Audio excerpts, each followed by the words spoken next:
ಸೂರತ್ನ ದೇವಸ್ಥಾನದ ಶೌಚಾಲಯದಲ್ಲಿ ಇಬ್ಬರು ವಿದ್ಯಾರ್ಥಿನಿಯರ ಶವ ಪತ್ತೆ. ಸಾವಿನ ಸುಳಿವು ಬಿಚ್ಚಿಟ್ಟ ಮೊಬೈಲ್ನ ಚಾಟ್ ಜಿಪಿಟಿ ಹಿಸ್ಟ್ರಿ.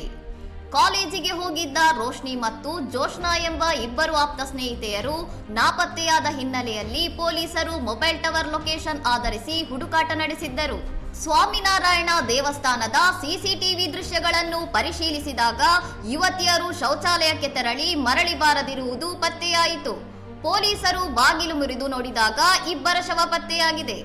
ಮೃತ ವಿದ್ಯಾರ್ಥಿನಿಯರ ಮೊಬೈಲ್ ಪರಿಶೀಲಿಸಿದಾಗ ನೋವಿಲ್ಲದೆ ಬದುಕು ಅಂತ್ಯಗೊಳಿಸುವುದು ಹೇಗೆ ಎಂದು ಅವರು ಚಾಟ್ ಜಿಪಿಟಿ ಎಐ ಮೂಲಕ ಹುಡುಕಾಟ ನಡೆಸಿರುವುದು ಬೆಳಕಿಗೆ ಬಂದಿದೆ.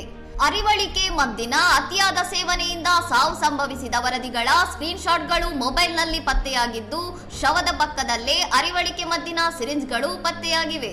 ಯುವತಿಯರು ಸ್ವಯಂ ಪ್ರೇರಿತವಾಗಿ ಬದುಕು ಅಂತ್ಯಗೊಳಿಸಿರುವುದು ಮೇಲ್ನೋಟಕ್ಕೆ ಕಂಡುಬಂದಿದ್ದು, ಈ ವಿಪರೀತ ನಿರ್ಧಾರಕ್ಕೆ ನಿಖರ ಕಾರಣವೇನು ಎಂಬ ಬಗ್ಗೆ ಪೊಲೀಸರು ತನಿಖೆ ಮುಂದುವರಿಸಿದ್ದಾರೆ. ಇನ್ನಷ್ಟು ಸುದ್ದಿಗಳಿಗಾಗಿ ನೋಡ್ತಾ ಇರಿ ಸೌರಂ ಟಿವಿ.